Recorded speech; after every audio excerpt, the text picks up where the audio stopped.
আসসালামু আলাইকুম এভরিওয়ান, কি অবস্থা সবাই? আশা করি সবাই ভালো আছেন। তো বরাবর বন্ধু নতুন একটা ভিডিও নিয়ে আপনাদের সামনে হাজির হলাম। তো বন্ধুরা, তোমরা যারা টিকটক ইউজ করো তারা অবশ্যই এই মাগিকে চিনে থাকবে। তো একে নিয়ে আমার কিছু বলা নাই, তোমরা কমেন্ট করো। পরবর্তী ভিডিও তোমাদের কমেন্ট নিয়ে আসবো। তো তোমরা ভিডিও দেখো আর উড়াধরা কমেন্ট করো। সময় কম, শুরু করো। এই চুপ থাক। আমার মন চাইলে আমি উন্না পড়বো, আর মন চাইলে উন্না আমি ফালাই দিব। এইটাও সম্ভব না ঠিক আছে, তুমি খুলবে, যার মন চাবে সে খাবে। স্যার আপনি একটু বাইরে গিয়ে আবার ঢুকেন, আমরা আপনাকে দাঁড়ায় সম্মান করি। না ভাই, সম্মান আমাকে করতে হবে না, সম্মান এসব মাগিদের করেন, তাদের কমেন্টস বলতে কিছুই নাই।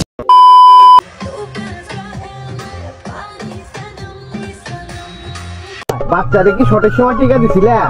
অনেক আগে একবার গিয়েছিলাম। এই জন্য তো বলি এসব মাগির জন্ম কই থেকে হয়, ঠিকানা দেওয়ার অভাবে এইসব মাগির জন্ম হয়।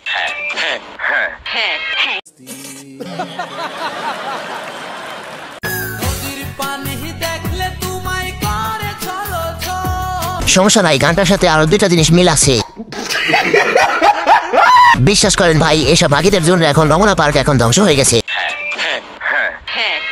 আমার কাছে আছে একটা মানুষ মারার কল, সেই কলেতে खत्म बाय बाय टाटा गुड बाय। তো বন্ধুরা, ভিডিওটা এই পর্যন্ত, সবাই ভালো থাকবেন, সুস্থ থাকবেন। তো আমি আমিরুল, দেখা হবে নেক্সট ভিডিওতে।